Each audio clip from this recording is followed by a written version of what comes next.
Om Namo Bhagavate Vasudevaya. Om Namo Bhagavate Vasudevaya. Om Namo Bhagavate Vasudevaya. We'll be reading from Vaisnava Ke. What kind of devotee are you?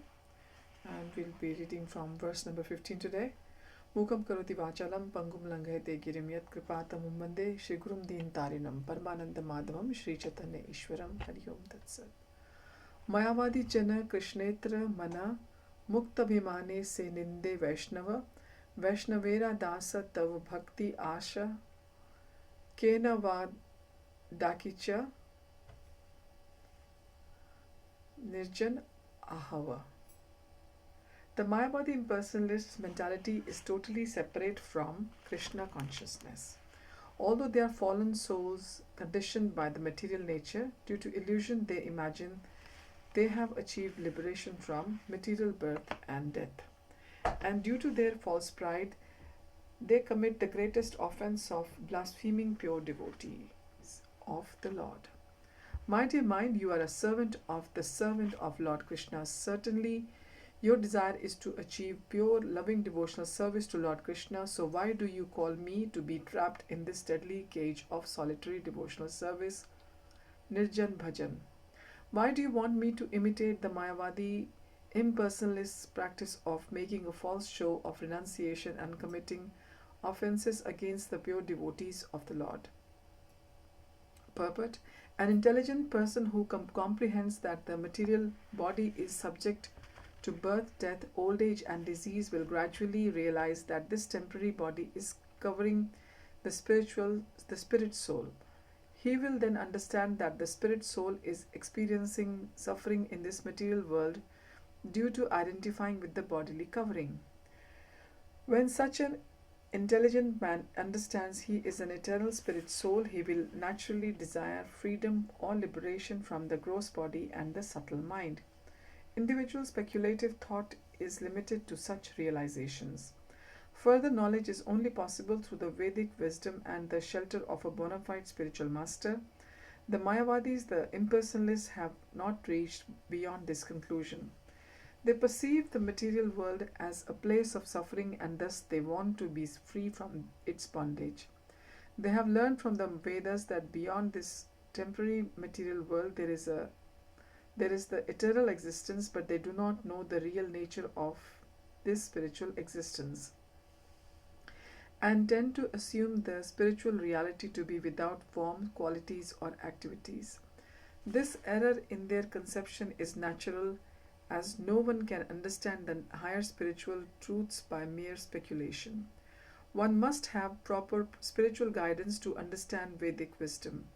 Despite the fact that Mayavadi's liberation in the absolute truth is limited, their false pride knows no bounds. Mayavadis unfortunately become puffed up with their knowledge, not knowing it is a limited and imperfect understanding. Mayavadis state Jagat Mithya Brahma Satya, or the material world is false and the absolute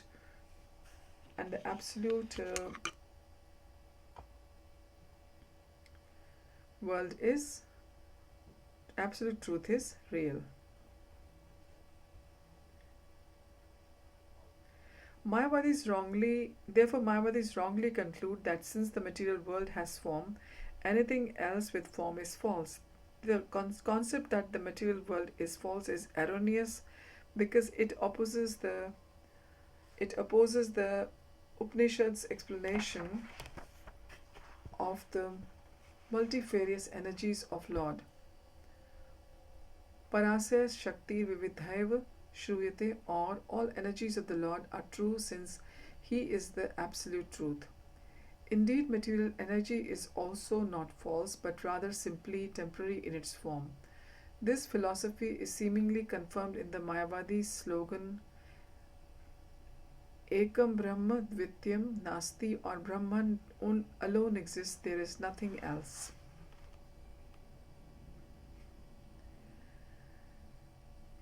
But in actuality, impersonalists consider material energy to be false while considering themselves to be God. This is the ultimate in false pride to consider oneself to be the supreme absolute truth. Although Mayavadis are conditioned souls with many defects, through their mental speculations they come to consider themselves to be God, and then through further speculations they consider the forms of the incarnations of Godhead to be products of material energy, which conceptually places the incarnations of Godhead practically on a lower level than themselves. Thus, they commit many offenses against the Supreme Personality of Godhead.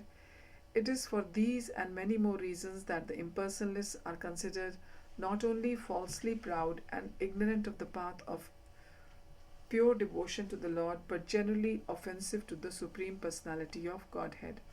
The Mayavadis often consider themselves to be liberated even while they are under the control of the illusory energy. On the other hand, they wrongly consider the liberated devotees who are always under the shelter of the internal spiritual energy of the Lord to be in illusion. Therefore, they commit countless offenses against the devotees of the Lord, as well as due to their imperfect conceptions. An impersonalist cannot comprehend the spiritual quality of a pure Vaishnava devotee, riding in cars, publishing books on the Supreme Personality of Godhead, building palatial temples for the Lord, and engaging in works of devotional service through the process of Yukta Vairagya, or the proper renunciation. Bewildered by material illusion, the impersonalists practice the superficial dry renunciation of Phalgu Vairagya and criticize the pure devotees. Imagining the Vaishnavas to be materially engaged due to their imperfect understanding of spiritual energy and the absolute truth. Although under the circumstances it is understandable that Mayavadi philosophers criticize the Lord and his pure devotees in this verse. The devotees asks his mind why it is imitating the impersonalists. The mind also finds excuses to criticize pure devotees of the Lord. The befuddled mind of a devotee may also eulogize the imagined benefits of leaving the association of pure devotees for some independent program of so-called devotion or bhajan.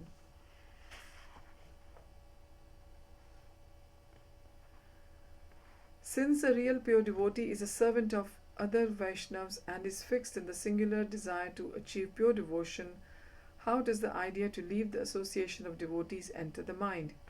The obvious source of this idea is Maya, or the illusory energy.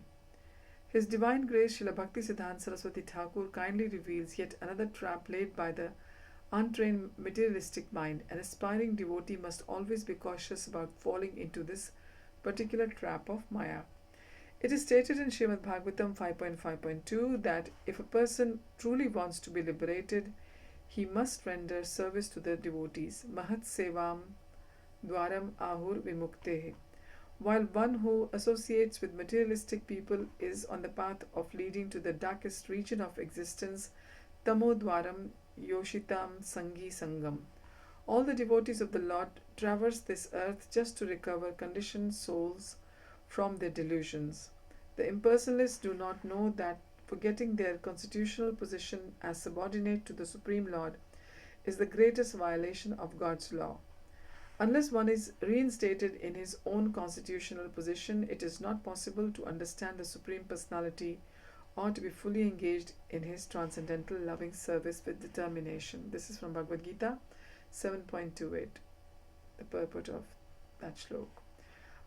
A pure devotee desires nothing except Lord Krishna's devotional service. This is a devotee's only interest. A devotee is devoid of false pride. A true devotee also never declares himself a direct servant of Krishna. Instead, he serves the Lord through the spiritual master or guru. The devotee serves and respects other devotees as well, to the point that he could never imagine trying to serve the Lord by abandoning the orders of the spiritual master and the association of the sincere servitors of the spiritual master. A pure Vaishnava engages himself as a servant of the servant. knowing not only Lord Krishna but also the potencies and personalities associated with him, are all transcendental. Srila Narottam Das Thakur, a great acharya in the line of Chaitanya Mahaprabhu, asks, Charya Vaishnav Seva Nistar Paiche Kiba. How can one who has given up the service of the Lord's devotees ever achieve deliverance?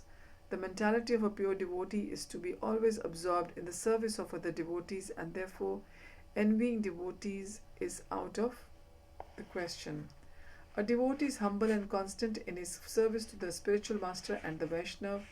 If a devotee gives up this attitude of serving Guru and Vaishnav, there is no hope for his deliverance.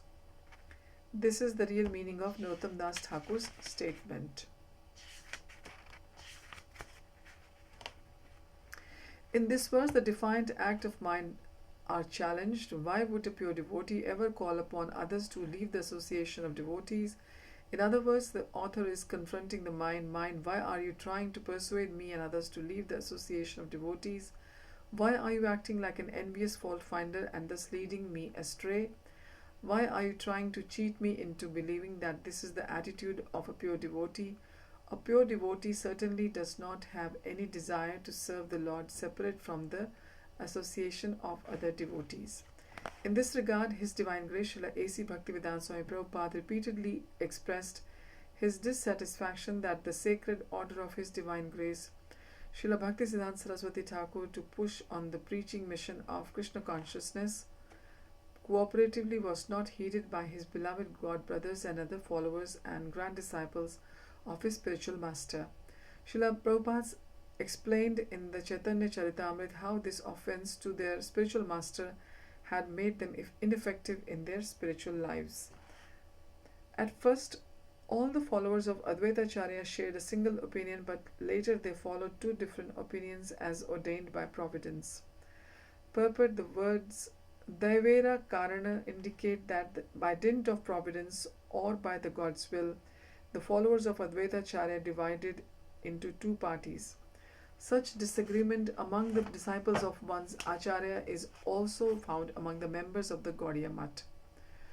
In the beginning, during the presence of Om Vishnupad Paramhans Parivarajak Ashtotra Shat Shri Srimad Bhaktisiddhanta Saraswati Thakur Prabhupada, all the disciples worked in agreement. But just after his disappearance, they disagreed. One party strictly followed the instructions of Bhaktisiddhanta Saraswati Thakur, but another group created their own concoction about executing his desires. Bhaktisiddhanta Saraswati Thakur, at the time of his departure, requested all his disciples to form a governing body and conduct missionary activities cooperatively. He did not instruct a particular man to become the next Acharya. But just after his passing away, his leading secretaries made plans without authority to occupy the post of Acharya, and they split into two factions over who the next Acharya would be. Consequently, both factions were asar or useless.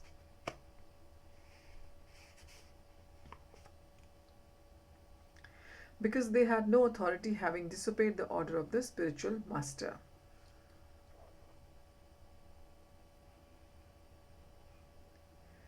Therefore, we do not belong to any faction, but because the two parties busy dividing the material assets of Gaudiya Math institution stopped the preaching work, we took up the mission of Bhaktisiddhanta Saraswati Thakur and Bhakti Vinod Thakur to preach the cult of Chaitanya Mahaprabhu all over the world under the protection of all the predecessor acharyas, and we find our humble attempt has been successful. This is from Chaitanya Charitamrita, Adi Leela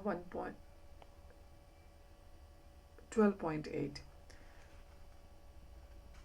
His Divine Grace Srila A.C. Bhaktivedanta Swami Prabhupada always wanted to preach the message of Sri Chaitanya Mahaprabhu in the association of devotees, but unfortunately he was asked to leave the institutions of his god brothers for no fault of his own. His preaching was very attractive to the congregation and his vision of expanding Krishna consciousness very broad. Unfortunately, because of the mentality of his god brothers at the time, Srila Prabhupada was asked to kindly make his own preaching mission. In response to Abhay's, His Divine Grace A.C. Bhaktivedanta Swami Prabhupada's letter, Bhakti Sarang Goswami Secretary Ramananda wrote a letter full of flowery praises of Bhaktivedanta Prabhupada, but with the intent of dismissing him from his position with the Gaudiya Sangha. Our society at the present circumstances has a little ideas. We hope with all your qualities very soon you will become settled independently and fulfilling the desires of Srila Prabhupada, His Divine Grace Bhaktisiddhanta Saraswati Thakur, start preaching very widely. So after living as a dutiful member of the ashrams of Keshav Maharaj and Bhakti Sarang Maharaj, Abhay was again on his own. Srila Prabhupada, Lilamrit, Volume 1, Chapter 8, pages 177 to 178. When His Divine Grace Srila A.C. Bhaktivedanta Swami Prabhupada reached America and established his preaching mission in the Western world, he still maintained the same pure desire to cooperate with the other followers of his spiritual master according to his instructions and the principles of pure devotion. Srila Prabhupada wrote from New York City to his Guru's principal institution in India to authorize him as a branch of their institution. November 8, 1965, New York City. Prabhupada wrote to his god brother Tirth Maharaj, who had become the president of the Gaudiya Math, to remind him that the spiritual master Srila Bhaktisiddhanta Saraswati had a strong desire to open preaching centers to the Western countries. If the leaders of the Gaudiya Math would consider opening their own branch in New York, Srila Prabhupada would be willing to manage it. This is from Prabhupada Lilamrit, Volume 2, Chapter 3, pages 29 and 30. Unfortunately, Srila Prabhupada's request was not accepted and he had no choice but to continue preaching Krishna consciousness. Through His Divine Grace's preaching, many fallen souls were delivered and gradually turned into devotees.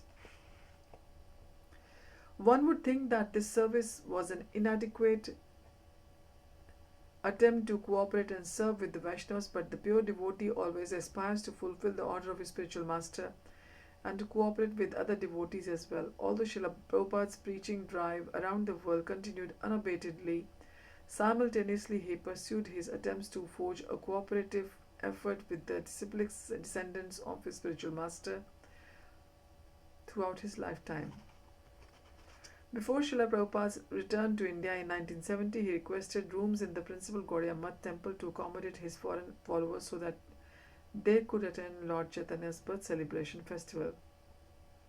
But his request was denied. Finally, there was no other recourse but to purchase land separately and build a facility so that his disciples from around the world could visit and serve Lord Chaitanya Mahaprabhu's sacred birthplace at Sridham, Mayapur.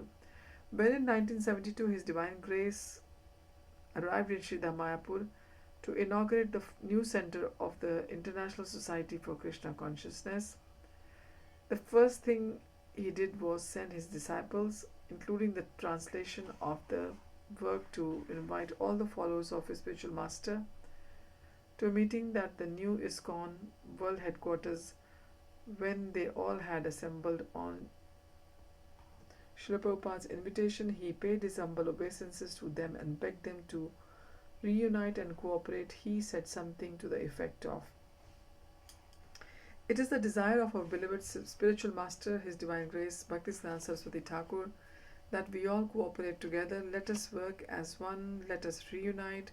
Now I have many sincere followers from various foreign countries. I will provide you with vehicles, give financial aid to finish your incomplete temple construction, and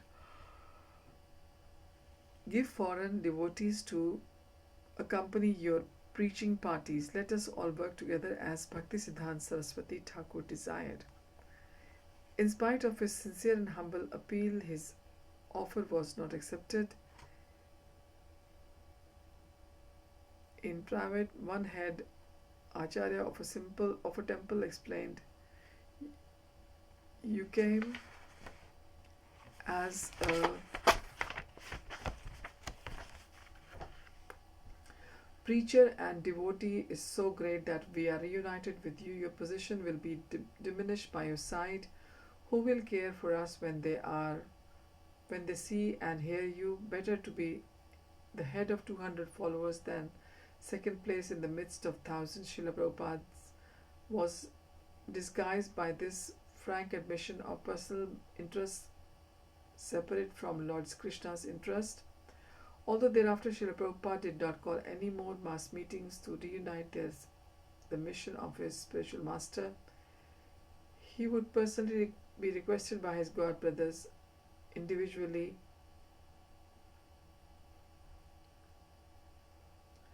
whenever he met them to work with him. His Divine Grace's repeated attempts to engage the cooperation of a dear sannyasi godbrother in preaching Krishna consciousness overseas, and the frustration and heartbreak by the experienced when these attempts are rejected, and was yet another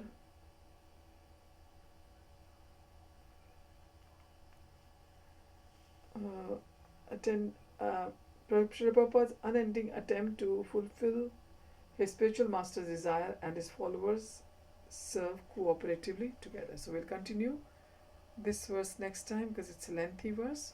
Thank you for joining. Hari Om Tat Sat. Hare Krishna. Srila Prabhupada Ki Jai.